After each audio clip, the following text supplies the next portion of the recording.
quero eu. Eu começo por agradecer o simpático convite que me foi endereçado para participar neste evento, de referir também que esta comunicação enquadra-se no âmbito de um acordo assinado entre a Câmara Municipal de Alter e a Universidade de Mato Grosso do Sul.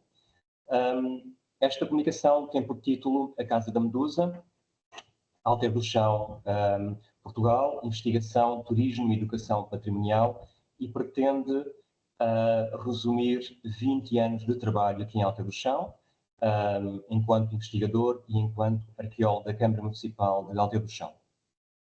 Professor, só um adendo. Você tem até 45 minutos. Quando tiver faltando 10, eu te aviso. Ok. Embora esta comunicação seja sobre a Casa da Medusa, este projeto de investigação incide também sobre a Vila Romana da Quinta do Peão, uma vila suburbana de Beltério, e sobre a necrópole da Quinta da Cerca. Tem como título o estudo da presença romana e tardo-antiga, e tem como objetivos perceber os projetos arquitetónicos e decorativos, estudar as termas, a relação da Casa da Medusa com os edifícios termais envolventes, estudar o espólio arqueológico, algum do qual já foi publicado, contextualizar as necrópoles, nomeadamente as duas que se encontram em torno da Casa da Medusa e a necrópole que se encontra na Vila Romana de Quinto do Peão, em redor de duas das ábsides, estudar a organização do espaço de enterramento destas necrópoles, estudar também os restos humanos e, de acordo com a informação conseguida, atribuir e aferir algumas cronologias, entretanto, já conseguidas. Para quem não conhece Alter do Chão e os sítios arqueológicos em causa, aproveito a oportunidade para vos dizer que Alter do Chão é uma vila com cerca de 2.000, pouco mais de 2.000 habitantes, no distrito de Porto Alegre, da qual dista cerca de 30 km, e está localizada a 170 km a noroeste de Lisboa. Dois dos sítios arqueológicos em causa, que estão incluídos neste projeto, a Casa da Medusa e a necrópole da Quinta da Cerca, estão dentro da vila de Alter do Chão, distam 800 metros um do outro. A Vila Romana da Quinta do Peão, na estrada que liga Alter do Chão a Cabeça de Vide, está situada a 6,5 km de Alter do Chão.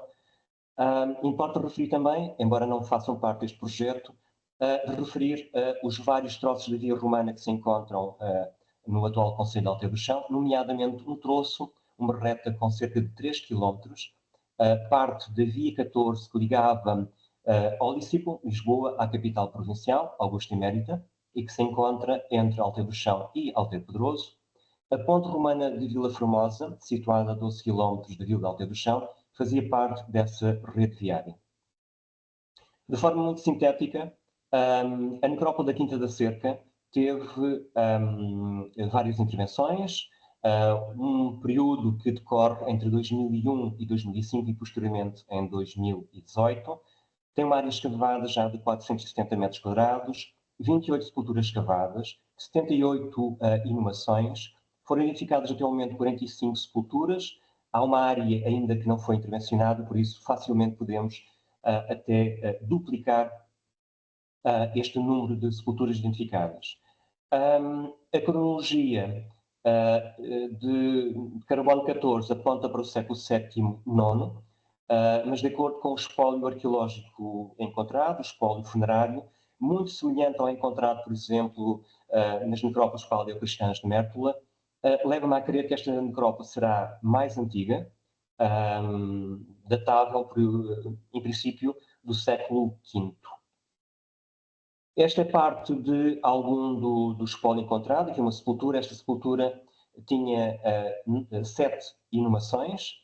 O espólio funerário é bastante diversificado, bastante rico, constituído por pulseiras, anéis, brincos, fivelas, elementos de cinturão e este colar feito de contas de pasta vítrea de cor âmbar. Quanto à Vila Romana da Quinta do Peão, esta intervenção arqueológica feita nesta Vila Romana foi bastante interessante, deu excelentes resultados, foi efetuada em 2008 e 2010, e no local podemos encontrar duas grandes ábsides, uma das quais com quase 2 metros de altura, diversos compartimentos, umas termas. No local foi também identificada uma necrópole, constituída para já por 7 sepulturas, 7 enterramentos associados, uma imagem das termas, que tem alguns mosaicos associados de forma muito residual. Também podem ser encontrados alguns mosaicos em muito mau estado na ábside 1 e, ao redor desta ábside, vários enterramentos, do qual está aqui uma das imagens. A ábside 2, além de ter uma parede de cerca de 2 metros de altura, é uma ábside absidada, é uma ábside aquecida, aliás, que poderá ser uma sala aquecida ou fará parte, eventualmente, das termas. Quando continuarmos as escavações neste sítio, irei averiguar realmente o que está aqui em causa. Quanto à Casa da Medusa, que serve de tema de base a esta comunicação, foi intervencionada durante alguns anos por Byron Leiro e por António Brazão, numa primeira fase de intervenções arqueológicas. Foi descoberta em 54, classificada como imóvel de interesse público em 1982. Depois, mais tarde, foram efetuados alguns trabalhos de estabilização e consolidação dos mosaicos, a proteção de algumas estruturas, tanto pelo Museu Monográfico Nímbriga, como pelo Instituto Português de Arqueologia e pela Câmara Municipal de Alta do Chão. Desde a minha presença aqui na Câmara de Alta do Chão, enquanto arqueólogo municipal, foram feitas várias campanhas de escavações e alguns projetos de valorização que já iremos ver. Em 2019, tivemos aqui uma equipa de técnicos da Universidade de Cádiz que prospectou a Casa da Medusa. Uma planta geral da casa, a Casa da Medusa está entre 2 edifícios termais, cada um com uma necrópole associada. Na necrópole 1, associada às termas 1, é constituída apenas, pelo menos para já, por 3 sepulturas, construídas dentro de uma das piscinas do Frigidário. De acordo com as datações de radiocarbono, esta necrópole aponta para o século VI, VII. Algumas imagens desta necrópole. Na sepultura 1 não foi encontrado nenhuma inumação em conexão, apenas um brinco na zona da cabeceira e alguns restos humanos, uma sepultura que foi violada. Já na sepultura 2 foi encontrada uma mulher com 21 a 24 anos, a idade da morte, e com um brinco em bronze associado. Na sepultura 3, um homem, um jovem com a idade da morte entre os 18 e os 21, e com um anel em bronze associado.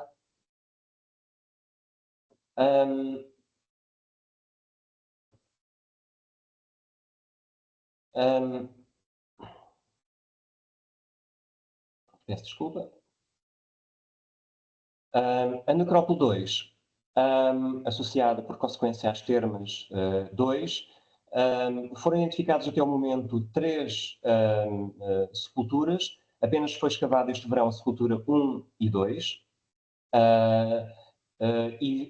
Poderá existir uma quarta sepultura, porque, considerando a estrutura envolvente, poderá existir uma quarta sepultura, a ver no próximo verão.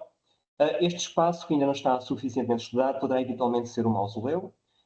Não há restos humanos consistentes conservados. A sepultura 2 estava muito vandalizada, muito mal conservada, e pelo o aparelho de construção que é possível constatar no local, podemos apontar para uma cronologia a partir do século V. No caso particular da sepultura 1,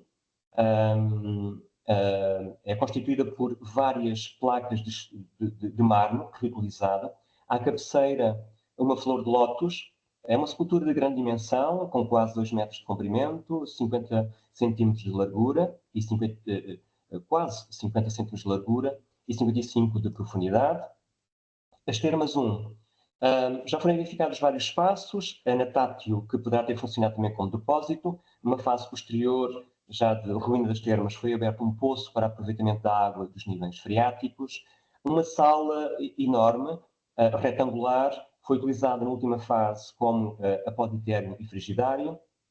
Várias são as fornalhas identificadas.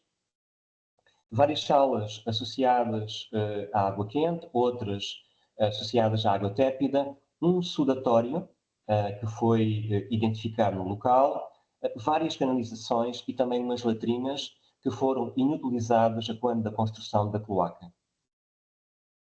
Algumas fotografias destas termas, aqui em Natátil, com a abertura do poço ao centro, a estrutura de aquecimento aqui no caldário, uma fornalha no canto superior direito, que numa terceira fase é incluída na estrutura que foi ampliada, que está aqui no canto inferior esquerdo. O sudatório, que conserva um arco e um pequeno arranque do pavimento, aqui no canto inferior direito. A piscina do frigidário, que teria pelo menos um degrau, e há aqui uma brecha no pavimento onde se podem ver canalizações de drenagem das águas do frigidário. Um plano geral das termas 1, em pano fundo a cobertura da Casa da Medusa.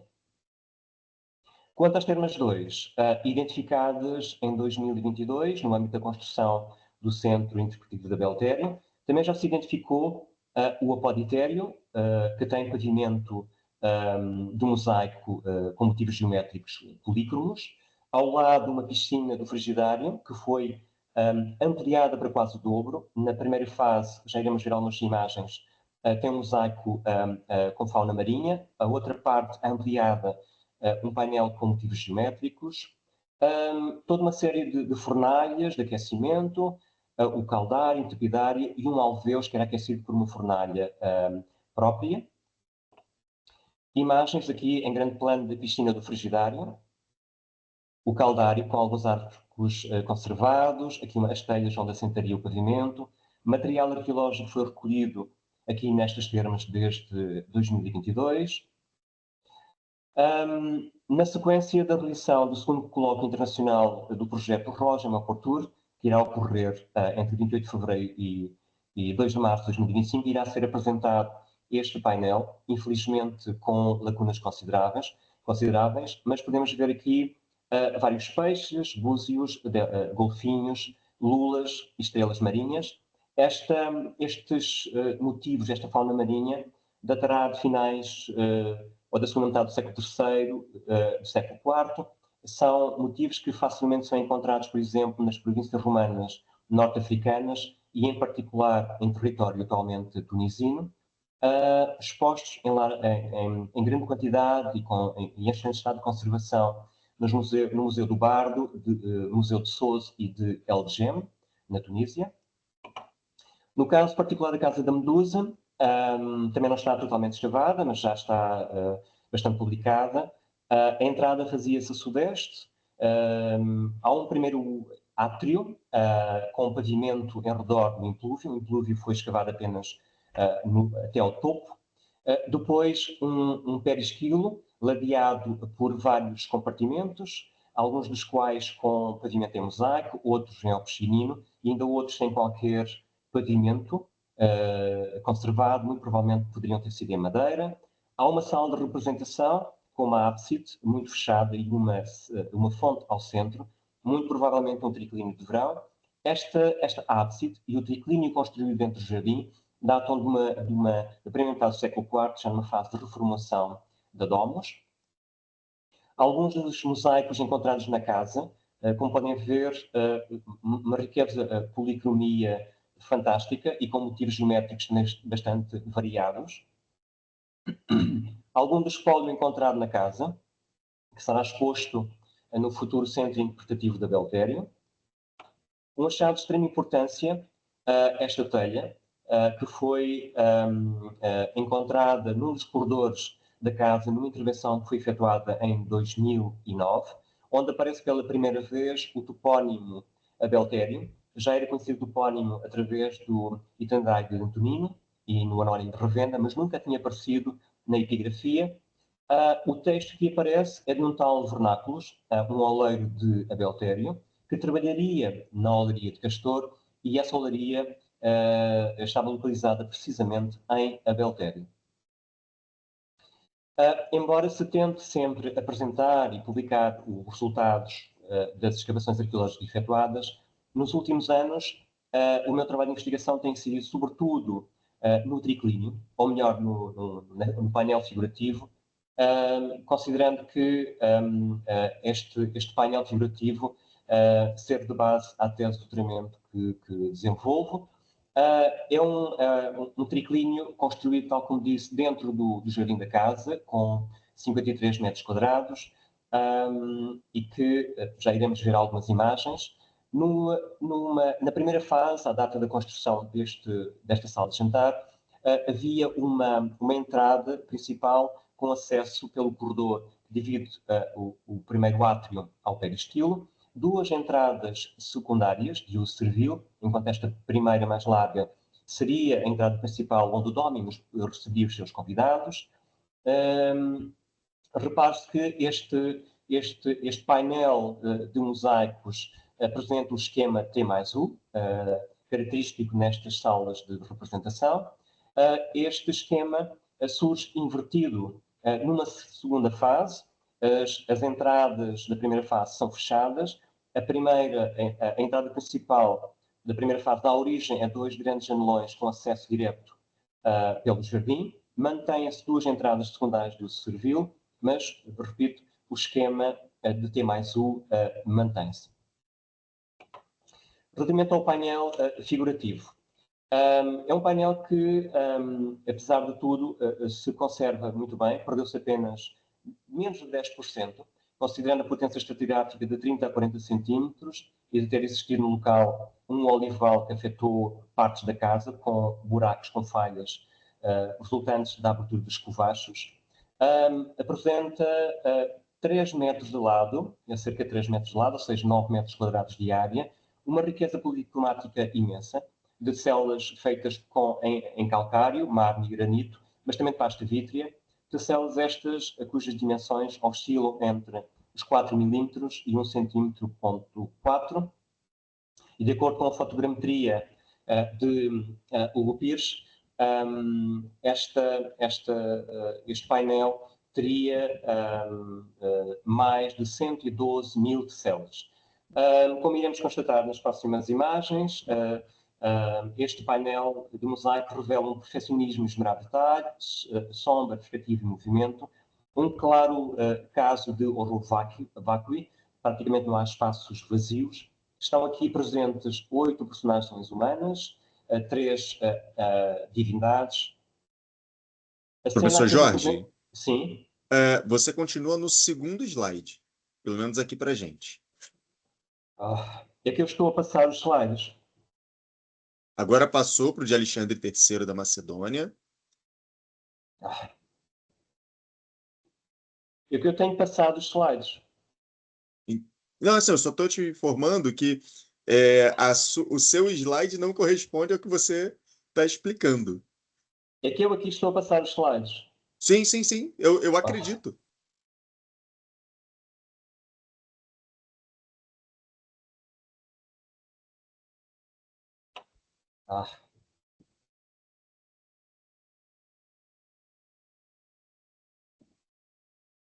Apenas te informando que eu estou olhando, engraçado, tá, continuo mesmo, mas fique Não, à vontade. eu tenho passado sempre os slides. Alguma Uhum. coisa... É porque se você está, para você, na exibição, Sim. você está passando e está vendo. Para a gente, você vai ter que passar no aplicativo. Ok.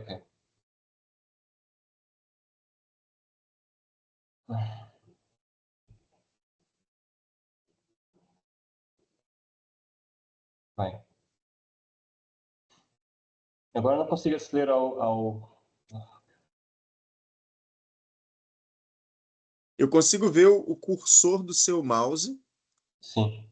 e aí agora é só passar aí onde você está.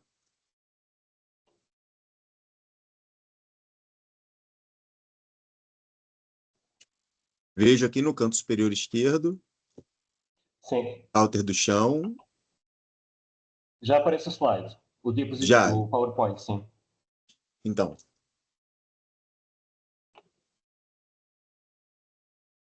Ó, os sítios arqueológicos, que você já havia explicado.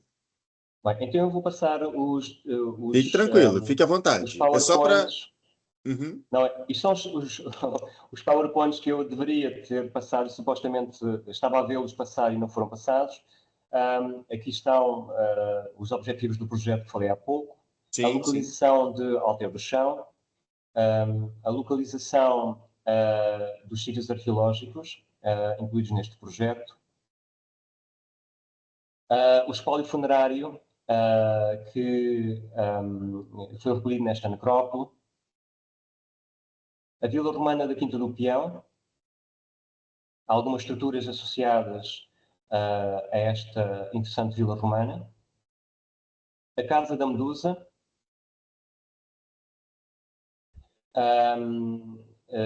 um pouco do histórico desta casa, a planta geral da casa, com as duas necrópoles de cada um dos lados,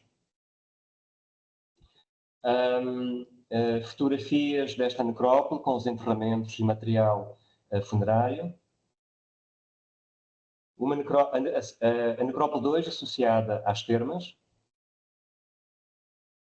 algumas imagens da necrópole com a flor de lótus à cabeceira, as termas 1 com uma série de compartimentos já identificados, as imagens destas termas, um plano geral das termas com a cobertura ao centro, em plano de fundo. Aqui uma imagem das termas 2, imagens dessas mesmas termas, com a piscina do frigidário, materiais arqueológicos associados, uma planta geral da Casa da Medusa, os painéis de mosaico, algum material arqueológico encontrado, apenas algum, a telha que vos referi há pouco, o triclínio da Casa da Medusa,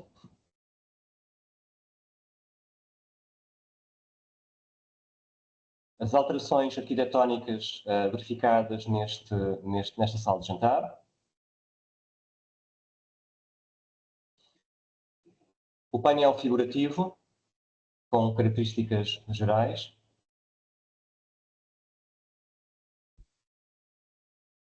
o painel figurativo aqui, a cores,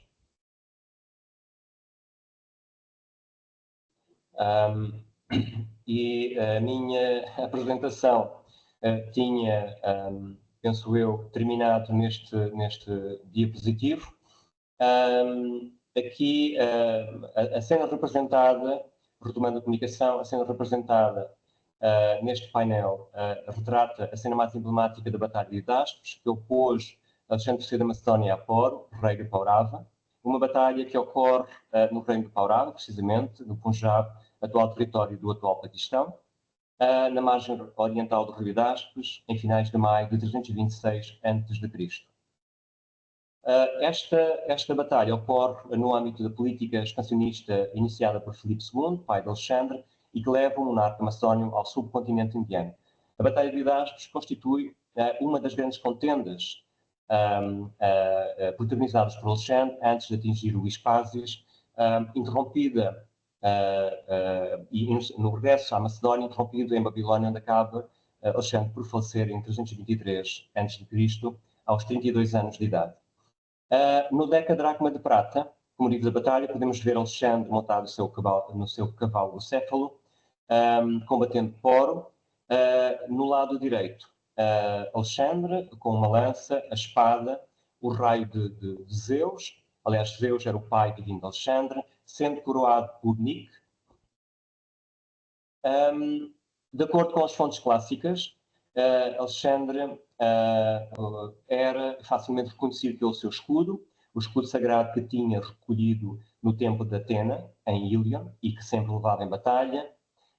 Alexandre era também facilmente reconhecido por uma pluma de penas brancas de cada lado do seu capacete, o qual era de ferro, mas brilhava como se fosse feito de prata pura. Apesar de termos presente três divindades, o que está retratado nesta cena figurada é um encontro histórico entre Alexandre e Poro.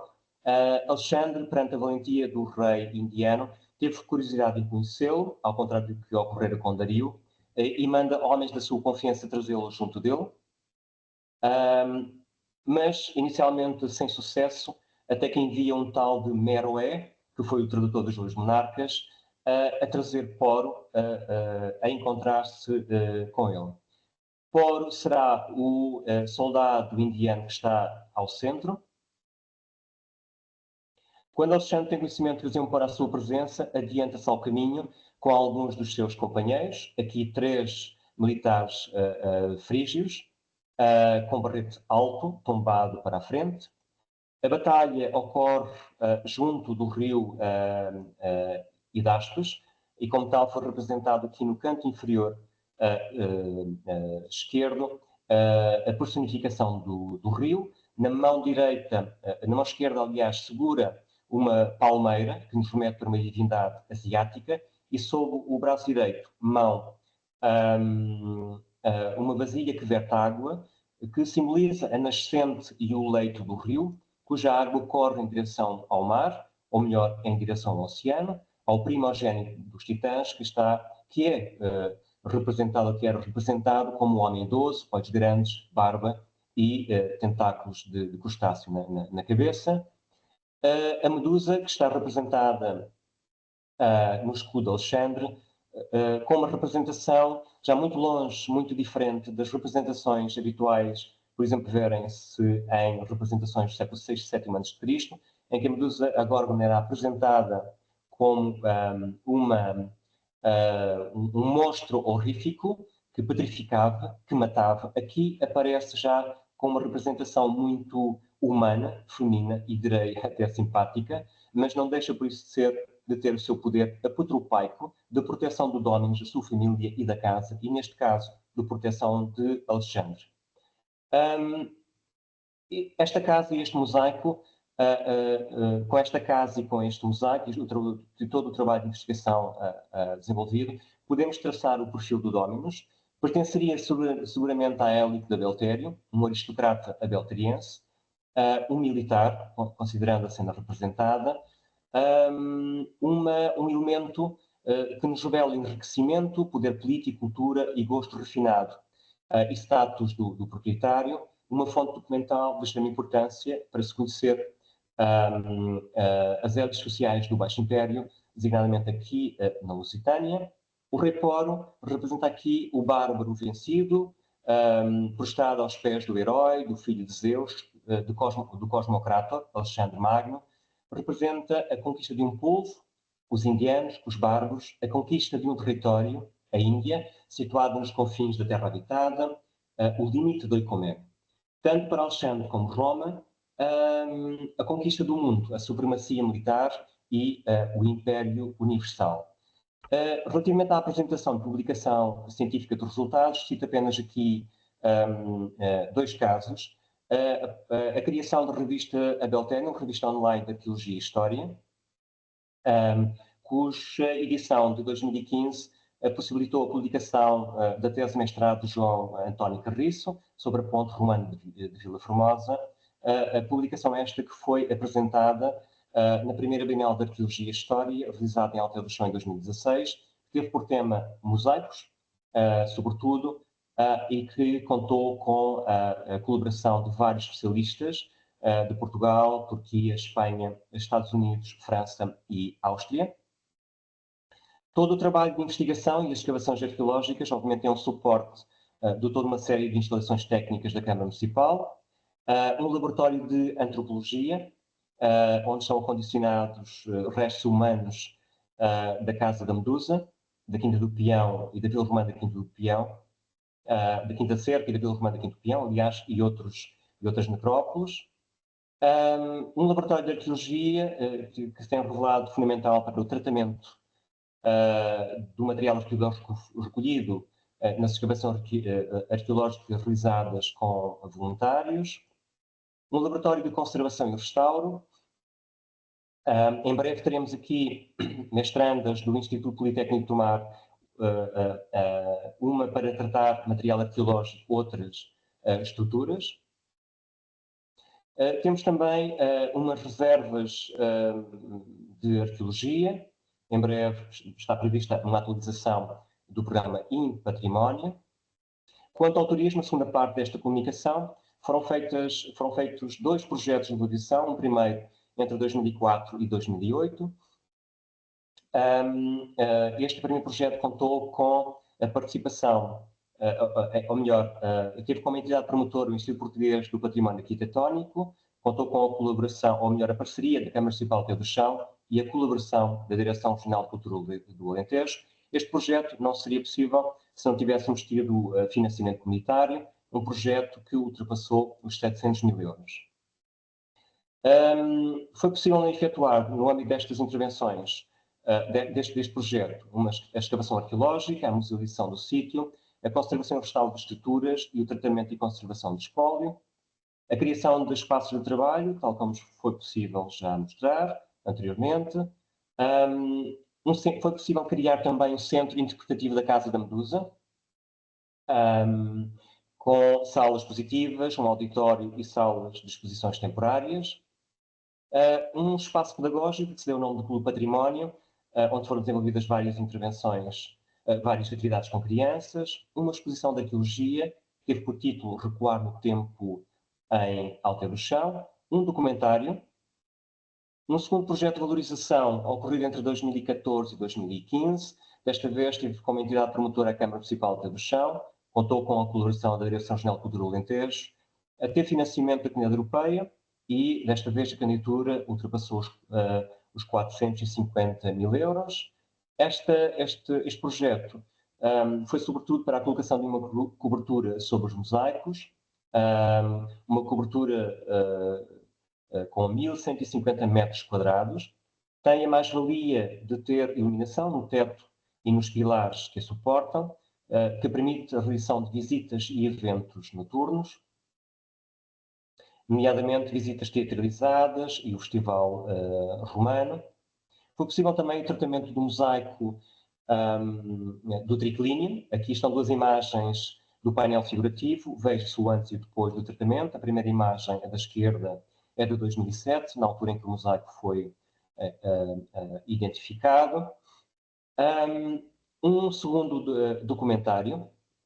Neste momento estamos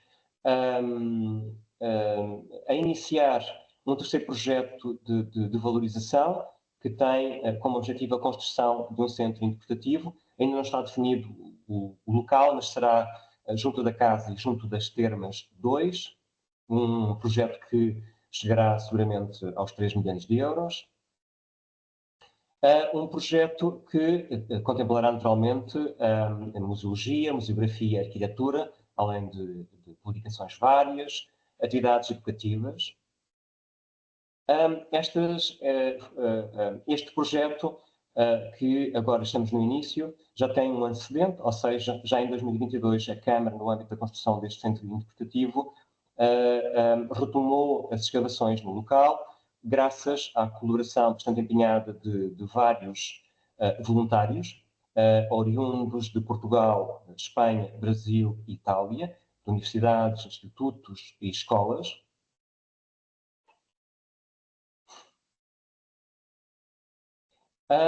Até que se possa avançar com este projeto, está a ser ponderada a colocação de sinalética direcional identificativa nas áreas identificadas, ou seja, na casa e nas termas e necrópolis. Ainda quanto ao turismo, têm sido feitas ao longo dos anos várias recriações históricas e de animação cultural, nomeadamente o Festival Romano, foram feitas algumas edições a partir de uma referência de Pinho Mundial na segunda metade do século XIX, em que este autor diz que a localidade de Beltério teria sido destruída no ano 120 pelas tropas do Império Adriano, na sequência da resistência da população local contra a presença romana. Algumas imagens do Festival Romano. Tivemos a presença da Legião Itálica, que veio precisamente de Itália para participar neste festival. O Imperador Adriano, que aguardava a presença da população local, que se vestiu a rigor. Tivemos também várias animações no espaço da feira, do festival, diurnos e noturnos. Tivemos algumas lutas de gladiadores na Praça de Touros, no intuito de associar o património romano à Ribeira de Seda, ou seja, ao ambiente ecológico e também à gastronomia. Foi criado um percurso pedestre, o Olhar sobre a Ribeira de Seda. Esta ponte, a Ponte Romana da Vila de Formosa, está classificada como Monumento Nacional desde 1910, data do século I a.C., tem 114 metros comprimentos, 6 arcos perfeitos e 5 duelas.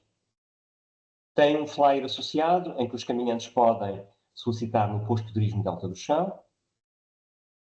Quanto à educação patrimonial, a última parte desta comunicação, foram feitas várias atividades ao longo destes anos, cito apenas algumas. Foi criado o Boletim Fragmento, o Boletim de Arqueologia e História da Câmara Municipal de Alta do Chão, que se pretendeu tornar a linguagem técnica científica acessível ao grande público, nomeadamente à comunidade escolar. Tivemos uma iniciativa integrada na Feira do Livro da Câmara Municipal de Alta do Chão. Foram apresentadas algumas obras no Centro Interpretativo da Casa da Medusa, com atuações musicais. Foi uma oportunidade bastante interessante da população local visitar o Centro Interpretativo durante a noite e assistir à apresentação de obras literárias e a pequenas atuações musicais. Foi dada uma disciplina de arqueologia na escola aqui de Alta do Chão e também na Universidade Sénior de Alta do Chão, a USCAC. Sempre foram desenvolvidas atividades na Casa da Medusa, foram retomadas em 2022, com as escavações no local. Aqui uma imagem das atividades de verão, organizadas, promovidas pela Câmara Municipal e também por algumas entidades privadas, em que as crianças participam nas escavações envolvidas em paralelo com os estudantes universitários. Em jeito de considerações finais, o ponto de partida de todo este trabalho é necessariamente e sempre a investigação. Há uma produção de conhecimento científico e, consequentemente, a apresentação e publicação de resultados. Enquanto arqueólogo municipal, enquanto investigador, pois tem-me permitido maior conhecimento da presença romana aqui no Concelho de Alta do Chão e, obviamente, toda essa informação, todo esse trabalho é útil para a minha tese de doutoramento e para a publicação dos trabalhos que têm vindo a ser apresentados em revistas da especialidade. Esta informação, obviamente, que é também útil para o turista, obviamente com linguagem própria, não técnica, não tanto científica, mas adaptada para que o turista, o leigo, consiga perceber todo o trabalho que nós temos vindo a desenvolver aqui em Alta do Chão. Este trabalho de investigação revelou-se também fundamental na valorização dos sítios, na animação cultural. Trabalho esse que tem trazido alguns turistas a Alta do Chão e, se vêm turistas a Alta do Chão, a dinamização da economia local, fundamental em zonas carenciadas e de baixa densidade populacional. A educação patrimonial, com o desenvolvimento de atividades educativas, pedagógicas, permite à população local também maior conhecimento da sua história, e se há conhecimento por parte da população da sua história, há, obviamente, maior sensibilidade e proteção do património. Muito obrigado. Obrigado, professor Jorge. Independentemente da dificuldade inicial que nós tivemos, foi uma apresentação muito esclarecedora. No início do evento, mais exatamente na segunda-feira, nós tivemos a fala da professora Fernanda, tivemos também a fala do professor, agora eu me recordo o nome, só um segundo, Carlos Quaresma, e assim, ver o trabalho que você também faz em Alter do Chão, sobretudo para nós aqui no Brasil, e aí quando eu digo nós aqui no Brasil, são os estudantes, nós temos aqui uma parcela significativa de estudantes do curso de pedagogia, alguns do curso de direito da universidade em que eu trabalho, professores de outros lugares do Brasil que não da região sudeste, e para muita gente essa questão de uma presença romana com escavações sendo realizadas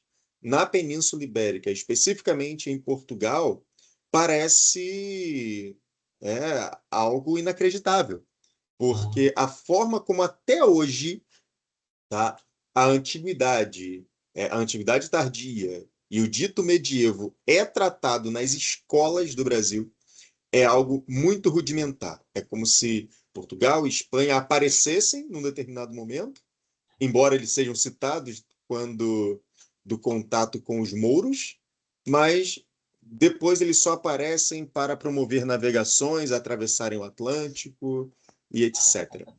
Então é muito curioso, para não dizer desesperador, porque isso afasta completamente a percepção do sujeito acerca dessa continuidade do tempo. Então, o território estava ali. E como esse território se desenvolveu? Então, ver esse tipo de trabalho, ver o esforço que é realizado, verificar como você analisou, e nós sabemos, quem trabalha com antiguidade, perdão, independentemente da área de pesquisa, sabe que o que você trouxe é uma parte muito pequena daquilo que é feito. Então, ver esse trabalho muito me alegra e tê-lo aqui conosco também é uma grande felicidade. Então, muito obrigado por compartilhar Agradeço o essa, convite e a essa oportunidade. experiência. Perdão, não ouvi. Eu é que agradeço essa oportunidade para apresentar o trabalho. No fundo, por vezes é extremamente complicado conseguir sintetizar 20 anos de trabalho. E enquanto arqueólogo da Câmara Municipal de Alta do Chão, paralelamente à componente científica, existe uma resposta que temos que dar de apresentação dos dados e de aproximação à comunidade local e à comunidade escolar, sem dúvida. Perfeito.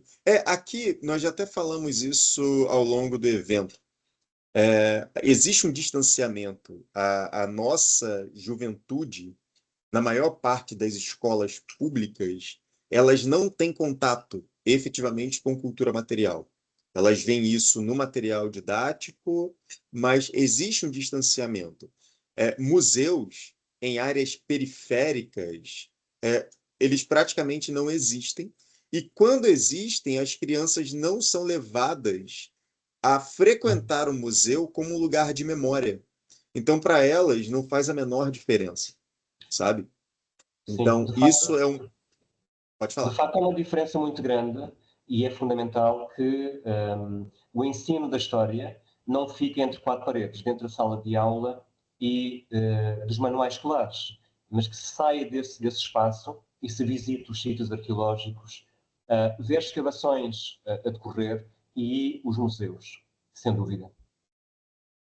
Então, novamente, eu agradeço muito, professor. Muito Espero obrigado, que possamos ampliar nossos contatos, ainda mais com certeza. tendo em vista a parceria que você já tem com o professor Carlos Eduardo da Costa Campos, que além de ser um amigo querido, eu ouso dizer que foi o sujeito que me ensinou a fazer pesquisa, isso há pelo menos uns 18 anos.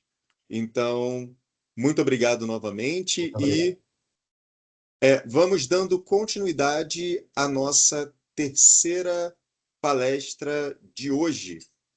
Então, eu gostaria de convidar, perdoe-me, os professores Raul Sánchez Casado e Francisco Sidonti Arredondo, para que possam falar sobre a sua palestra Ubi et Quando, uma proposta inovadora para a assignatura de História Antiga.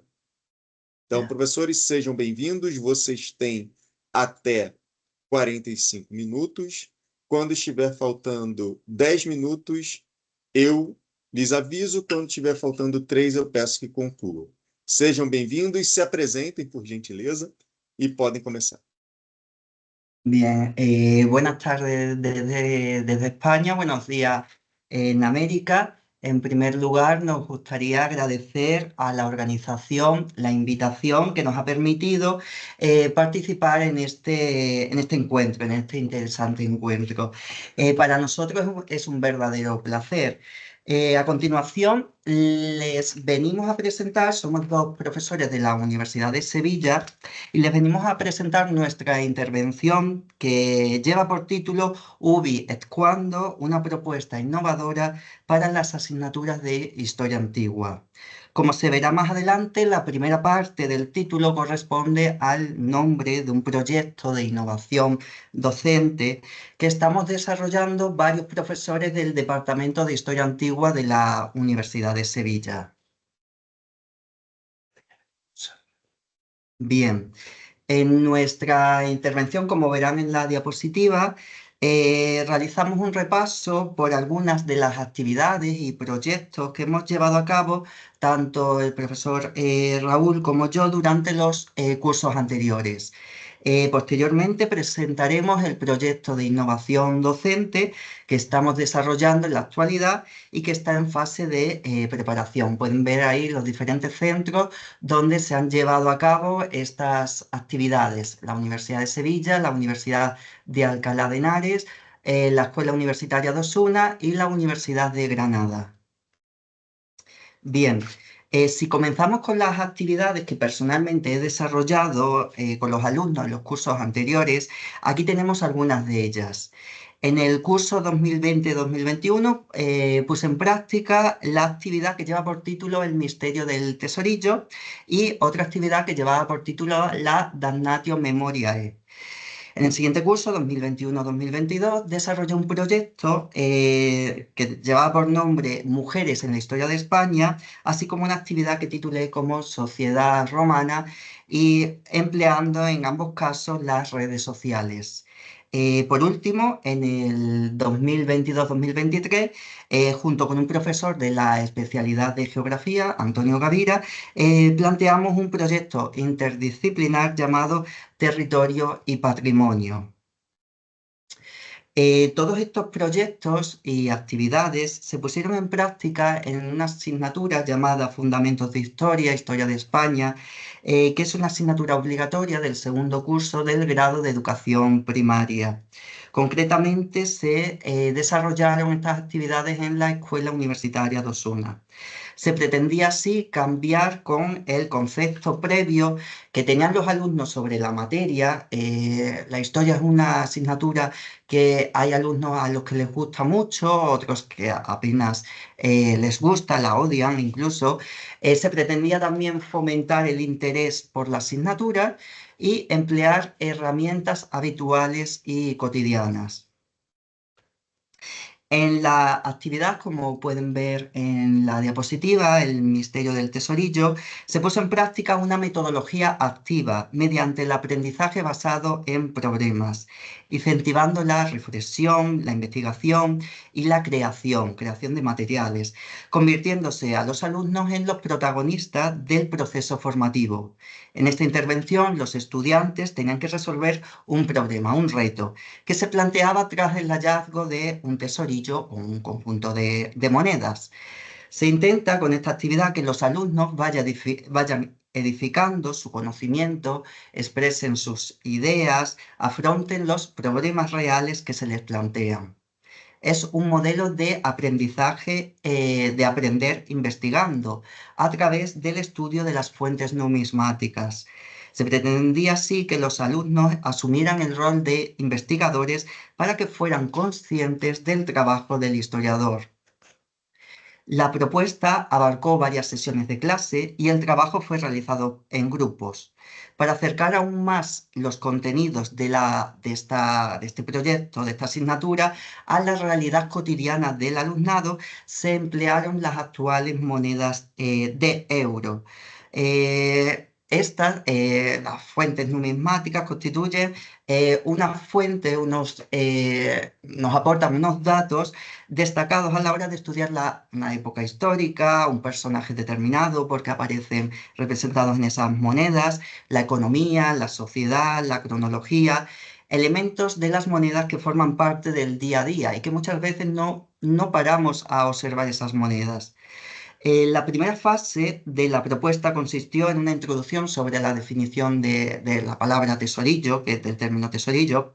A continuación, los estudiantes tuvieron que realizar un trabajo de una manera colaborativa, es decir, organizados en equipos, en grupos, y de esta manera los alumnos sumaban sus esfuerzos y trabajaban juntos para aprender, siendo ellos mismos los responsables de su aprendizaje.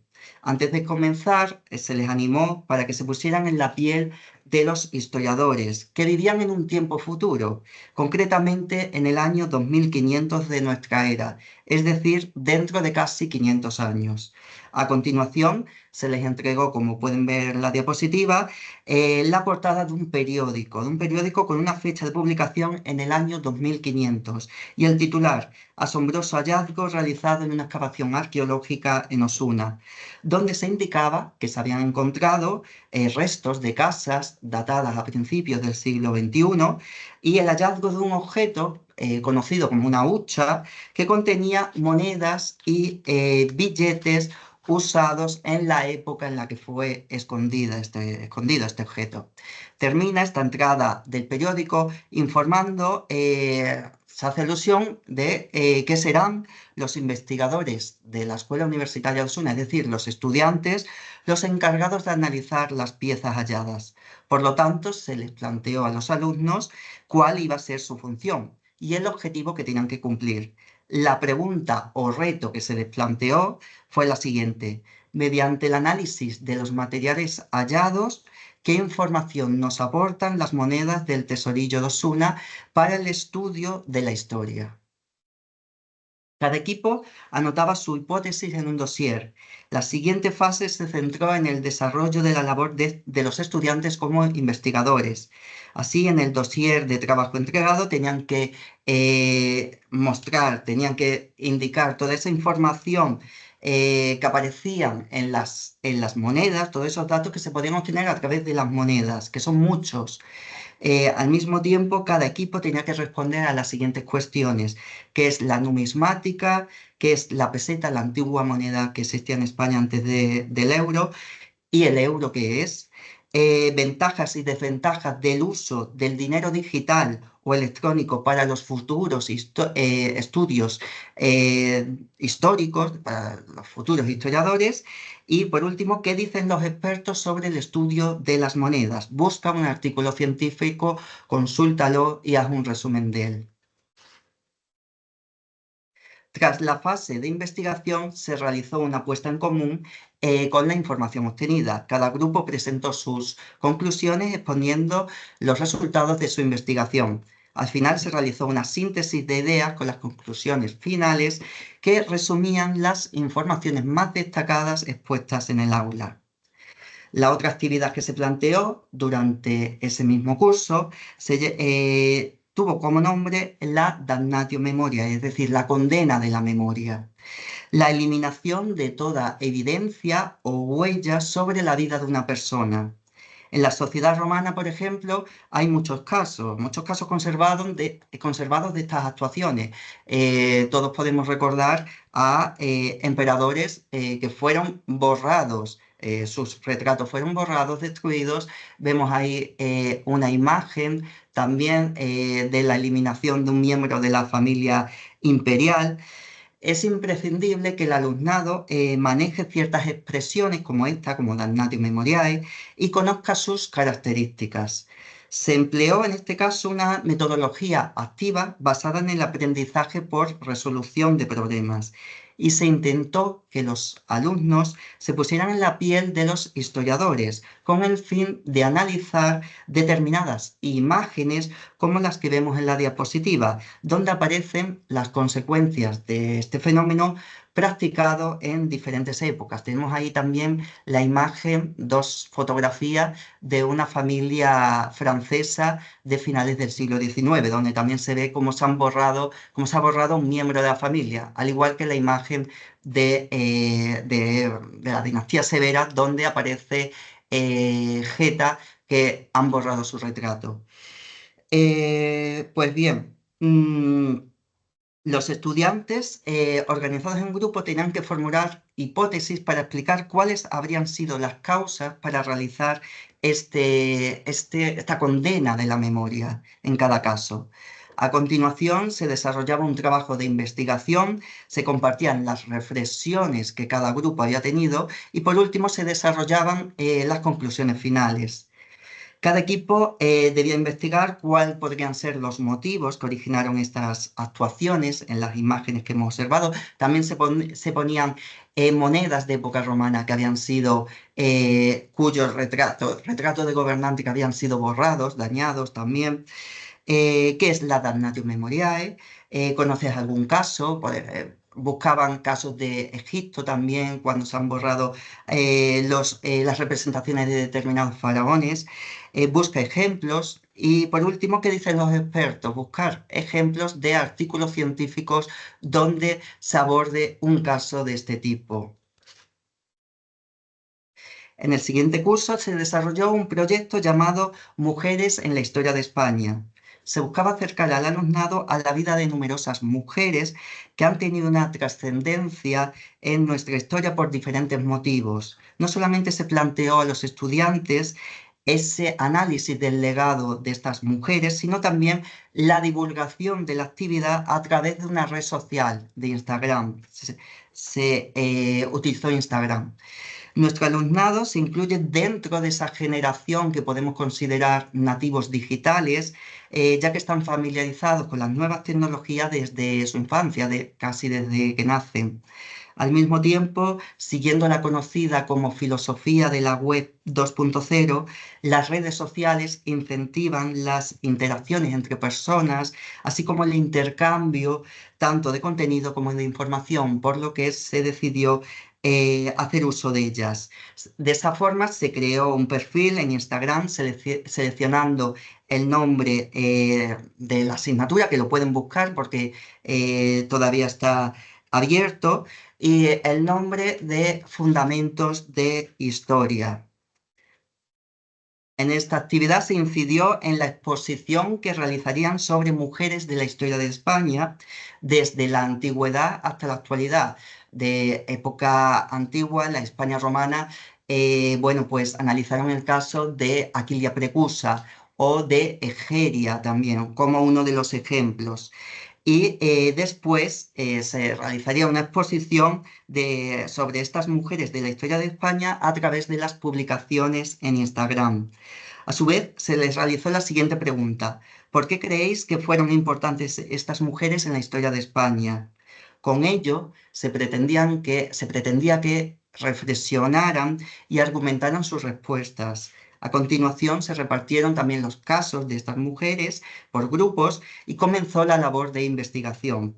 Con la información obtenida se crearon publicaciones como las que pueden ver en la diapositiva, publicaciones, y se promovió la difusión de esta actividad. Es más, muchos estudiantes, tanto ellos como personas relacionadas con ellos, promovieron esa difusión del trabajo.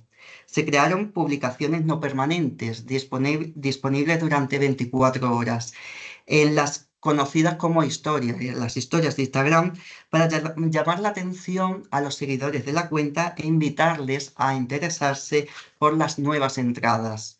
Asimismo, se pudo incluir música en estas historias, se realizaron encuestas, se formularon preguntas sobre determinados temas.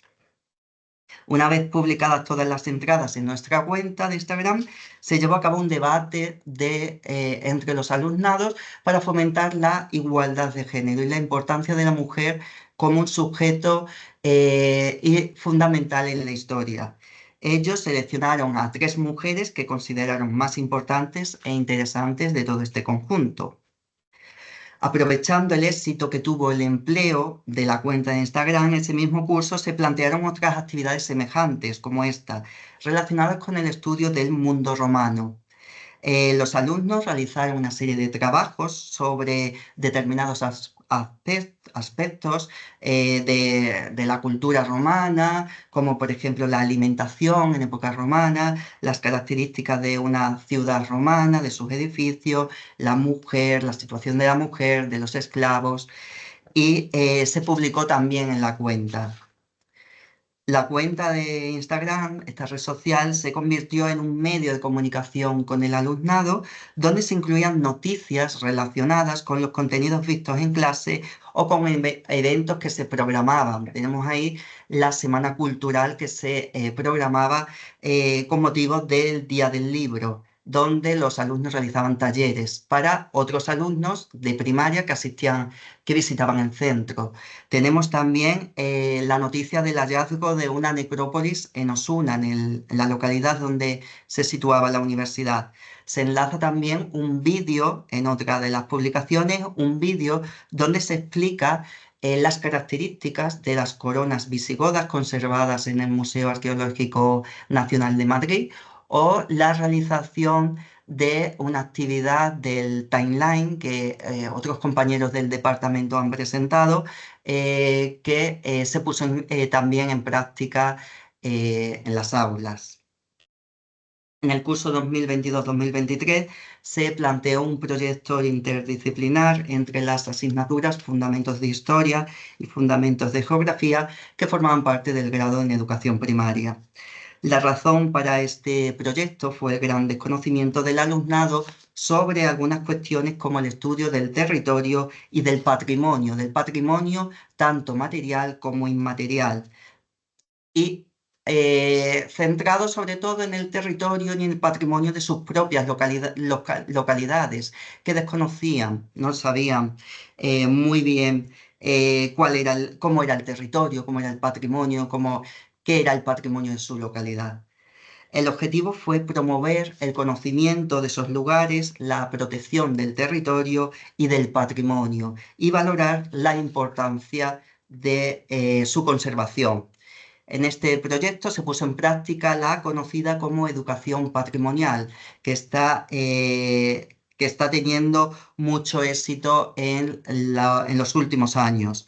Se conformaron grupos y se implementó una metodología de aprendizaje basado en proyectos, ya que todo este trabajo estaba enfocado a la realización de un producto final. Se les planteó el siguiente reto: el ayuntamiento de tu localidad te contrata para que trabajes para él y para que te encargues de promocionar ese lugar a través de una serie de diversos recursos, a través de una serie de recursos. ¿Serías capaz? Demuéstralo. De esa manera tenían que decidir cómo iba a ser el producto final para cumplir con el encargo del ayuntamiento. Se invitaba así al alumnado a identificar lo que necesitaba aprender y a buscar la información necesaria para ello. El docente actuaba como guía. Los estudiantes se encargaron de realizar y presentar un análisis socioterritorial del municipio, analizar los aspectos físicos y humanos y tuvieron que realizar también una investigación sobre el patrimonio existente en la misma localidad. La realización de este proyecto proporcionó unos resultados bastante positivos. Se constató un incremento de la creatividad, por ejemplo, desarrollada sobre todo en el producto final. Destacaron folletos turísticos, propaganda turística, donde se reflejaban todos los datos interesantes de cada una de sus localidades, de sus pueblos. Aspectos como el patrimonio, tipologías de paisajes, la flora y la fauna, la gastronomía, las costumbres, la evolución histórica desde la antigüedad.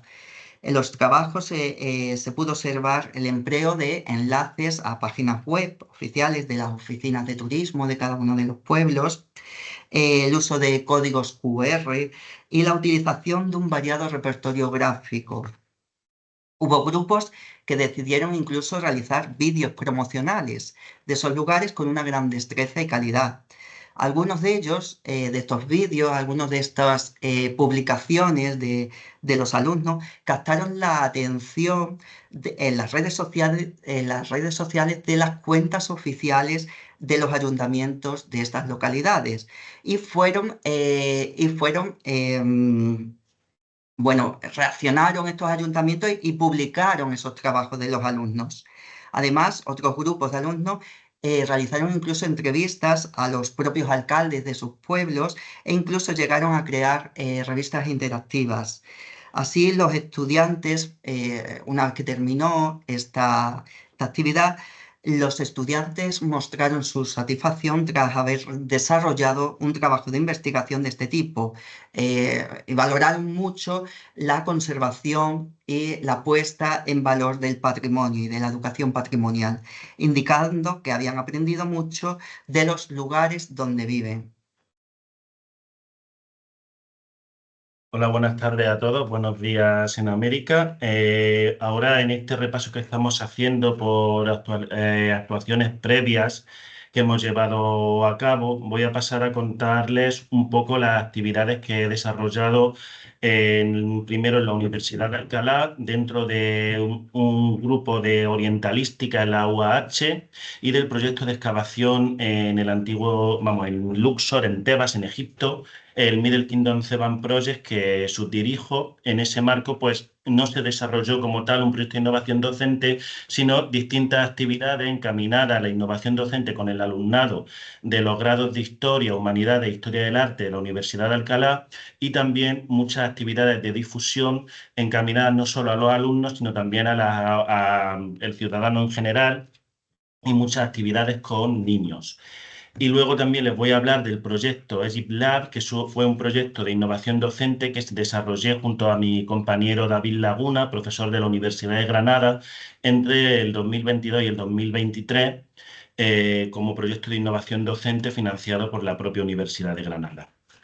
En primer lugar, les quiero hablar de esta serie de actividades desarrolladas por el grupo de orientalística en la UAH y el Middle Kingdom Theban Project, también por el grupo de investigación Ciencias en Arqueología, que parten todas de una misma idea. El proyecto de excavación en Egipto aúna a un enorme grupo de investigadores, tanto nacionales de España como internacionales, de distintas disciplinas muy especializadas, que están trabajando juntos en Egipto. Y la idea principal era trasladar al alumnado y trasladar al público en general esos distintos papeles, esos distintos roles que los distintos investigadores de distintas disciplinas, desde la antropología forense, la arquitectura, la papirología, la egiptología, la arqueología, se coordinaban para sacar adelante la excavación en Egipto, y de qué manera eso se podía trasladar a los alumnos. Aquí tenemos algunas fotos de diferentes actividades que se fueron desarrollando, tanto con alumnos como les digo, con el público en general. En días, pues, por ejemplo, se trabajó mucho en el Open Day de la Universidad de Alcalá, el Día de la Mujer y la Niña en la Ciencia, jornadas de la propia Facultad de Filosofía y Letras. Y, como les digo, la idea era poner en común las distintas disciplinas o distintas ciencias que trabajan en el proyecto. Tenéis, por ejemplo, aquí imágenes de Manuel Carrillo, el antropólogo forense, que explicaba pues, cómo la importancia del trabajo con los restos humanos. A Flavio Celis, que de parte de los escaneos que se hacen de las tumbas en los monumentos egipcios en los que trabajamos, se generaban maquetas, no solo para la documentación, sino también muy encaminado para las personas invidentes que pudieran tener un acercamiento a las tumbas y a los objetos que excavamos a través de las maquetas. También se desarrollaron talleres de escritura egipcia en papiro. Aquí me veis con escribiendo con cálamos sobre papiros, y un taller, en este caso más enfocado a los más pequeños, de momificación, bueno, que se hicieron momias de plastilina, que luego se metían en sal, de alguna manera simulando el proceso de momificación con con un claro ánimo divulgador y de transferencia del conocimiento. Aquí veis de nuevo más fotografías de estas actividades, en las que en todo caso lo que se pretendía era que el alumnado tuviera acceso a las técnicas que se emplean en el trabajo de campo en Egipto. Por ejemplo, aquí tenéis, pues, por ejemplo, midiendo los huesos, utilizando los distintos marcadores óseos para saber si son masculinos, femeninos, identificar patologías. Se explicó también cómo se trabaja en la documentación. Se hizo un ensayo con el escáner Faro que se usa para escanear los monumentos, cómo se producen las réplicas impresas en impresora 3D, y lo mismo con el tema de la epigrafía y la paleografía egipcia, cómo se copian las inscripciones, cómo se leen, y de alguna manera transmitir todo ello al alumnado. Como les digo, fueron distintas actividades que no es algo que haya acabado, el grupo sigue en activo y todos los años desarrolla este tipo de trabajos con alumnado y con público en general. El otro proyecto, como les digo, es un proyecto que dirigí junto con mi compañero David Laguna en la Universidad de Granada, el curso 2022-2023. Tenía como título EgyptLab, Laboratorio de Egiptología, Aplicaciones Digitales para la Innovación y Mejora y Desarrollo de la Docencia, la Historia y la Arqueología. Y el objetivo que nosotros teníamos era traer las nuevas tecnologías a las aulas para alumnado de historia y de arqueología. El planteamiento básico que nosotros teníamos era que a la hora de explicar la historia, en general, siempre tenemos un problema del distanciamiento entre el alumno que estudia en las aulas y las piezas que se están estudiando. En muchas ocasiones lo único que le ponemos son diapositivas, son fotografías que no les permiten acercarse a la materialidad. Esto se agrava especialmente cuando estamos hablando de piezas del Antiguo Egipto. En España, salvo en casos contados como en Madrid o en Barcelona, no tenemos museos con piezas egipcias, por lo tanto los alumnos solo pueden recurrir a fotografías. Eso lo tomamos como un planteamiento de que realmente había una dificultad a la hora de trasladar esta información al alumnado, y lo quisimos suplir mediante el uso de la tecnología. De alguna manera, nuestra idea era generar una serie de réplicas que permitieran, por medio de la impresión en 3D, acercar al alumno a la materialidad de las piezas. Entonces se generaron una serie de seminarios que fueron evaluados. Se destinó al alumnado de una asignatura que se da en el grado de Arqueología de la Universidad de Granada, que es Historia del Antiguo Egipto y el Próximo Oriente. Ahí os pongo el gráfico de la proporción por sexo de los alumnos. Asistieron 68 alumnos, que fueron los que fueron evaluados en esta actividad, que está ahora en fase de publicación. Como les digo, la idea era no solo generar una serie de piezas, sino también acercar al alumno a cómo se produjo estas piezas y de qué manera se empleaban. Entonces, los seminarios tuvieron un doble objetivo. Por un lado, explicar al alumno la tecnología. Para ello contamos con nuestra compañera del proyecto de excavación en Egipto, Inmaculada López Ita, que es especialista en escaneado 3D. Y ella se trajo un escáner 3D, estuvimos escaneando piezas en la propia aula, y esas piezas luego se imprimieron en una impresora 3D para explicarle al alumnado el funcionamiento de esta tecnología y de qué manera se puede emplear. Lo que imprimimos, o digamos que el objetivo de la actividad en la que nosotros queríamos evaluar dos cuestiones. Por un lado, ver la premisa de si el alumno tiene en la mano las piezas físicas, eso supone una mejora en el proceso de enseñanza-aprendizaje. Y luego, otra segunda pregunta era cómo percibe el alumno la incorporación de la pieza impresa en 3D. Si lo percibe positivamente, lo percibe negativamente, cómo percibe el alumno su propia experiencia de aprendizaje antes y después de introducir la pieza. Aquí tienen las piezas que se imprimieron. Elegimos realizar un taller con las figurillas funerarias, con los SAPTIS, porque son unas piezas que, aparte de ser muy fácilmente imprimibles, hay muchos SAPTIS escaneados en distintos museos de Europa, en el Petrie Museum del University College de Londres, por ejemplo, en el Museo Británico, y no eran muy fácilmente accesibles.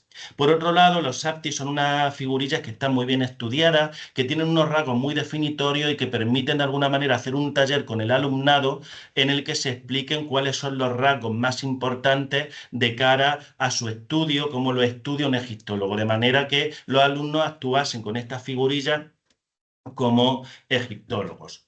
¿Cómo se hizo esta segunda parte del taller? En primer lugar, lo que hicimos fue darle a los alumnos una clase en la que se utilizaron mecanismos tradicionales. Previo a ello hicimos un pretest y en ese pretest se le hacía una serie de preguntas a los alumnos sobre qué era un SAPTIS, si lo habían visto. Aquí les pongo un ejemplo, por ejemplo, qué función práctica tuvieron los SAPTIS, y pues aquí tenéis que la mayoría de los alumnos contestaban correctamente, aunque había todavía diferencia. Luego se le dio una clase tradicional en la que el único soporte fue un PowerPoint. Se hizo un segundo test para ver cómo habían mejorado los conocimientos del alumnado después de aplicar ese segundo test. Y después se introdujeron las réplicas para ver si la introducción de las réplicas suponía un salto importante en la adquisición de conocimientos en el alumnado. Efectivamente vimos que el salto se producía, pero no era tan grande a la hora de asimilar los conocimientos como si lo era a la hora de la propia percepción que el alumnado tenía de su aprendizaje. Todas las respuestas del segundo test que se aplicó, que estaban encaminados a preguntarle a los alumnos de qué manera habían visto ellos su propio aprendizaje, no indicaron que el resultado de introducir las réplicas fue tremendamente positivo, pues las réplicas les permitían hacerse una mejor idea de aspectos como el tamaño, la forma, que son mucho más difíciles de ver dentro de una fotografía. Ahora paso la palabra a Fran, que va a hablar del proyecto que tenemos ahora entre manos. Bien, en la actualidad, algunos profesores del Departamento de Historia Antigua de la Universidad de Sevilla formamos parte de un proyecto de innovación docente denominado Ubi et Quando, que gracias a la convocatoria de apoyo a la coordinación e innovación docente de la Universidad de Sevilla ha sido premiado con, bueno, que se le ha concedido una cantidad económica para poderlo desarrollar. Se pretende ponerlo en práctica en diferentes asignaturas del departamento, asignaturas como Historia del Próximo Oriente en la Antigüedad, Historia del Mundo Clásico, Historia de la Península Ibérica durante la Antigüedad, Sociedades y Culturas en el Próximo Oriente Antiguo, Fundamentos de Historia, Historia de España y la asignatura de Historia Antigua e Historia Medieval. Todas ellas son asignaturas de numerosas titulaciones: el grado en Historia, el grado en Historia del Arte, el doble grado de Geografía y Gestión del Territorio e Historia, el grado en Educación Primaria, el grado y dobles grados entre Educación Primaria y Filología francesa y alemana. Este proyecto se ha llevado a cabo, como ya he comentado, gracias a la financiación pública se está llevando a cabo, y la empresa Link Up Learning está creando un juego que será digital y que se pondrá en funcionamiento en los próximos meses. El profesorado del departamento está colaborando con la entrega de materiales a los diseñadores gráficos que están creando estos recursos didácticos para la realización del juego. Bien, Este proyecto de innovación y mejora docente pretende seguir con la tradición de nuestro departamento. Ya en la primera edición de este encuentro estuvieron compañeros del departamento, en esta también, siguiendo con la tradición de nuestro departamento de Historia Antigua de seguir creando proyectos que tengan como objetivo una mejora de la calidad docente en Historia Antigua. La idea surgió tras constatarse una serie de problemas entre el alumnado de esas asignaturas. Los docentes cada vez somos más conscientes del gran desconocimiento que manifiestan los alumnos en relación con la geografía y la cronología, que son aspectos fundamentales en historia. A lo largo de los últimos años se ha percibido un incremento de ese desconocimiento. Desconocimiento a la hora de situar un lugar o un acontecimiento en un espacio o en un momento determinado. Por ello, se ha planteado la posibilidad de crear una serie de recursos para facilitar al alumnado la asimilación, la adquisición de esos conocimientos geográficos y cronológicos. En este proyecto se ha tenido en cuenta los retos, las oportunidades y las dificultades del Espacio Europeo de Educación Superior, así como las directrices que se iniciaron con la instauración del Plan Bolonia, que promueve la implantación de nuevos modelos en el proceso de enseñanza-aprendizaje basados en un rol del estudiante como agente activo de este proceso. Se pretende así, por tanto, ampliar las posibilidades metodológicas y las dinámicas docentes de las que el profesor universitario dispone, persiguiendo siempre el objetivo fundamental de la renovación de los métodos de enseñanza.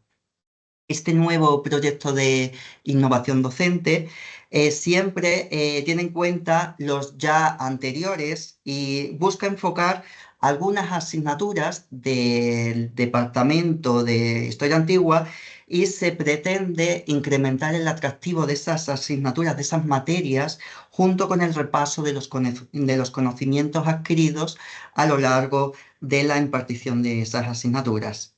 Se creará, por tanto, un material didáctico, un juego, que trata aspectos históricos relacionando con sus contenidos, haciendo especial hincapié en cuestiones cronológicas y geográficas. Así se pondrá en marcha dinámicas que contribuyan a favorecer el aprendizaje, valorándose el esfuerzo del alumnado cuando se enfrenta a retos que se les plantean e intentando siempre incentivar su curiosidad. Aquí tienen una imagen. Aquí en esta diapositiva tienen un ejemplo de los materiales didácticos que se están creando en estos momentos para este proyecto. Aún no se han implementado en las aulas, ya que se realizará en los próximos meses, como les comenté anteriormente, y posteriormente se estudiarán los resultados a través de cuestionarios tras su puesta en práctica. Se están creando varios mapas donde los alumnos deben situar ciudades, monumentos, acontecimientos y personajes. Los mapas que se están creando son uno de la península ibérica durante la antigüedad, otro de Grecia en la antigüedad también, un tercero donde se muestran los territorios de Egipto, la franja sirio-palestina, Anatolia y Mesopotamia, y un cuarto y último mapa que corresponde a los territorios que formaron parte del Imperio Romano. Estos 4 mapas abarcan los contenidos de las asignaturas que hemos citado anteriormente y bueno, la dinámica está diseñada para que el juego sea aplicable en todas esas asignaturas en función de sus contenidos, mediante la selección de los mazos de cartas con los cuales se jugaría en función de la asignatura, según la asignatura. Los estudiantes tendrán que usar también sus móviles junto a los materiales didácticos. Se están creando diferentes tipos de cartas de ciudades que representan en las principales lugares, las principales localidades, ciudades del mundo antiguo. Hay un mazo de cartas, un grupo de cartas para cada una de las principales culturas o periodos históricos, a saber, Egipto, Próximo Oriente, Grecia, Roma, Iberia, etcétera. Cartas de monumentos, donde se representan los monumentos más importantes de esas culturas, edificios, yacimientos, vías de comunicación, etcétera. Cartas de acontecimientos que contendrán momentos históricos destacados asociados a las distintas culturas. Y por último, cartas de personajes que representan a figuras relevantes en el devenir histórico de las distintas culturas y periodos históricos. Junto a las cartas se crearán vídeos con las soluciones que contendrán las explicaciones de cada una de esas cartas del mazo a través de códigos QR que están relacionados con un canal de YouTube creado para este juego. Será, por lo tanto, imprescindible, por ese motivo, el uso de los teléfonos móviles por parte del alumnado. Como paso previo, el profesorado deberá elegir entre las cartas disponibles aquellas que son adecuadas a la materia que quiere, a la materia que se quiere impartir o repasar. De igual manera, se deberá elegir el mapa que se quiera emplear en función de los contenidos de las asignaturas. Una vez seleccionadas las cartas, hay que ir descubriendo cada una de ellas y tendrán que ser colocadas en los lugares que les correspondan. Las cartas de ciudades deben ser colocadas según su ubicación geográfica, cartas de monumentos, acontecimientos y cartas de personajes, como hemos dicho anteriormente. El juego podrá desarrollarse de modo colaborativo o en modo de competición, competitivo. En un primer formato, en el modo colaborativo, los distintos equipos colaborarán para colocar en el mapa todas las referencias de manera correcta y sumar así la mayor puntuación posible. En modo de competición, cada equipo competirá con el resto de grupos para ser capaz de colocar todas sus referencias en primer lugar. La puntuación dependerá de si las cartas se han colocado correctamente, conllevará una serie de puntos, insignias, en caso de aciertos o penalizaciones en caso de error. En ambos casos, los alumnos deberán recurrir a los vídeos explicativos con cada una de las descripciones que aparecen en los códigos QR de las cartas. El visionado de los vídeos explicativos supondrá una importante motivación de repaso de los contenidos al ser asociada a la resolución del juego y a la puntuación. Así, constituirá para el alumnado una herramienta de autoevaluación.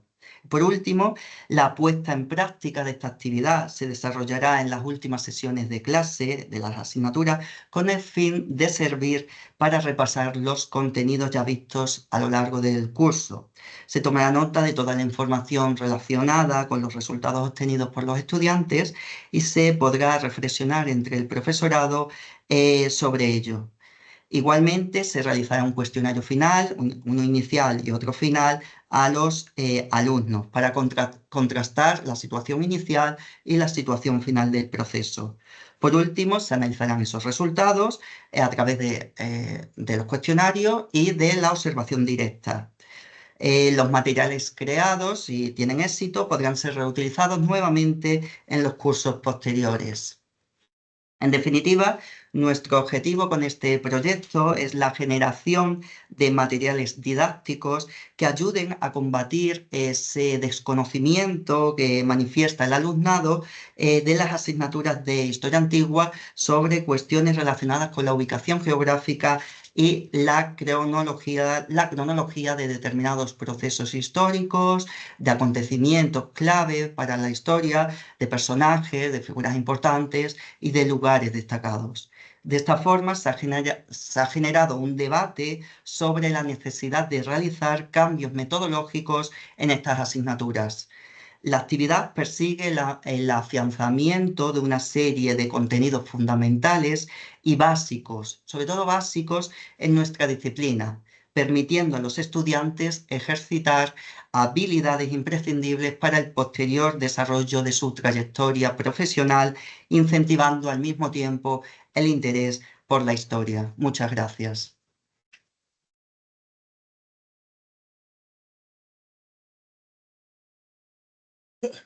Bem, muito obrigado.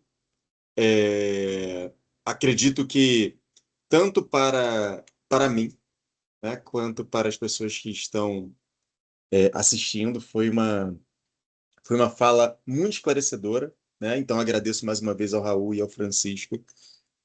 O que me chama a atenção em particular é verificar como os pesquisadores espanhóis, assim como os portugueses, né, que estão aqui presentes, cada qual está muito alinhado com essa proposta do ensino, né? Então, ver vocês, ter visto o Fernando, o Alfonso, a Helena, ter visto a Cristina, a Aida.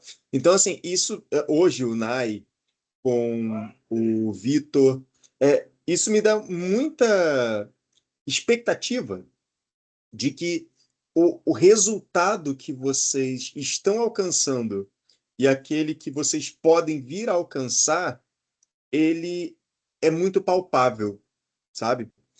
Por que que eu estou falando isso? Aqui no Brasil, a gente vivencia uma situação delicada porque existem universidades que investem, tá, em tecnologias digitais, que investem naquilo que a gente pode chamar de uma história pública, pensando a história, tá? Numa história pública para aproximar os estudantes da disciplina em si, dos assuntos, só que a grande maioria, ainda hoje, ainda promove uma educação extremamente tradicionalista, sabe? Tanto que eu não sei como é em Espanha, mas recentemente eu estava conversando com um amigo acerca da possibilidade de nos tornarmos funcionários do governo para trabalharmos nas universidades públicas. E toda a ideia de avaliação, toda a ideia de concurso que nós temos aqui é contrária à ideia de inovação. Continua sendo aquela coisa muito tradicionalista, de você estudar dias, meses antes, ao longo do período de preparação, para chegar no dia e termos 4 horas para escrevermos e aquela tensão. E aí eu me questiono em que medida isso realmente gera algum tipo de resultado. Para mim, gera muito mais estresse, insatisfação e outras coisas mais. E vendo o que vocês fizeram, vendo o que os colegas de vocês já apresentaram antes, eu fico muito, muito, muito satisfeito. Eu fico muito feliz de estar podendo dividir esse espaço com vocês. Saibam que vocês são exemplos para os nossos estudantes. Então, muito obrigado e já deixo de antemão aqui o convite. Eu deveria ter falado isso para todo mundo. Mas, ao final do congresso, nós sempre temos, né, a questão de elaborarmos um livro com os anais do evento, com artigos. Então, caso seja do interesse de vocês, seria um prazer imenso tê-los conosco. É óbvio que não é para agora, não. Geralmente 6 meses depois que a gente tem de prazo. Mas muito obrigado, né? Vendo até mesmo a questão dos resultados, como eu havia comentado, e as estatísticas e tudo isso, mostra que não somente vocês sabem perfeitamente do que estão fazendo, sabem perfeitamente do que estão falando e conseguem materializar os benefícios desse tipo de procedimento. Então, muito obrigado de coração. Muchas gracias, Luis. Aquí en España también existe esa doble postura entre, bueno, depende de la voluntad del profesorado, porque se pueden realizar en todas las universidades, o en casi todas las universidades españolas, hay cursos de innovación docente, donde pueden asistir los docentes, donde se desarrollan las metodologías activas para enseñarnos a ponerlas en práctica en las aulas. Pero todo depende de la voluntad del profesorado. Normalmente los profesores más jóvenes son los que llevan a cabo estos proyectos de innovación docente y bueno, de renovación de la enseñanza. No sé si- ¿Alguien tiene alguna pregunta? César, por favor. Muy buenas tardes. Nada más que quería saludar a mis compañeros de departamento, a Fran, a Raúl, darle las gracias por presentarnos estas aproximaciones innovadoras y estoy de acuerdo con lo que ha dicho Luis y también como ha contestado Fran. En gran medida es el profesorado joven los que tienen los estímulos, pero ayer yo tuve una intervención un poco, no es que fuera negativa, pero si eso no tiene un apoyo de las instituciones, y en este caso de la universidad, eso tiene escaso recorrido y poco a poco va mermando. Entonces, por lo que habéis dicho, pues bueno, supongo que del plan propio hay una ayuda y tal, pero en algún caso yo recordaba ayer que, bueno, pues Diego Chapinal, cuando tenía un proyecto de esto de impresoras de 3D, concesión del proyecto, 0 euros. A ver, es que se te cae el alma a los pies. Concedes un proyecto y dices 0 euros, 0 euros, apáñate la vida. Y un crowdfunding de estos para, bueno, pues conseguir, claro, eso se suple con entusiasmo, todas esas cosas, que es lo que se tiene. Bueno, al fin y al cabo, como ha dicho Luis, eh, estáis en sintonía en cuanto a que hay que cambiar muchas cosas. Y bueno, ha mencionado todos los nombres Luis, pero bueno, Raúl decía, sobre todo Egipto, no se puede hacer ciertas cosas. Y ayer Cristina de la Escosura, pues, aunque se dedica generalmente a Roma, tenía una cosa precisamente de eso, de cada uno elegir una pieza egipcia y decía, porque estoy en Madrid. Porque estoy en Madrid y no solamente tienes el Templo de Devoz y el Arqueológico Nacional, y aún así le estaban diciendo, están las salas cerradas porque no hay presupuesto y no hay de esto y de tal, pero luego pues tienes el Lázaro Galdiano, tienes el Cerralbo, con piezas también privadas, y dices, eso no se puede hacer en cualquier sitio. Entonces, bueno, hay que adaptarse a las circunstancias, tienes que medirlo bien, y bueno, pues en definitiva superar los obstáculos, ¿no? Que es de lo que se trata. No me extiendo más. Muchas gracias a los dos. Y entiendo que por lo que ha dicho Luis, que no lo he hablado con él, pero Luis, esto lo publicaremos después, ¿no? Como hiciste con el otro, ¿no? Online. Seguro, ¿no? Vale.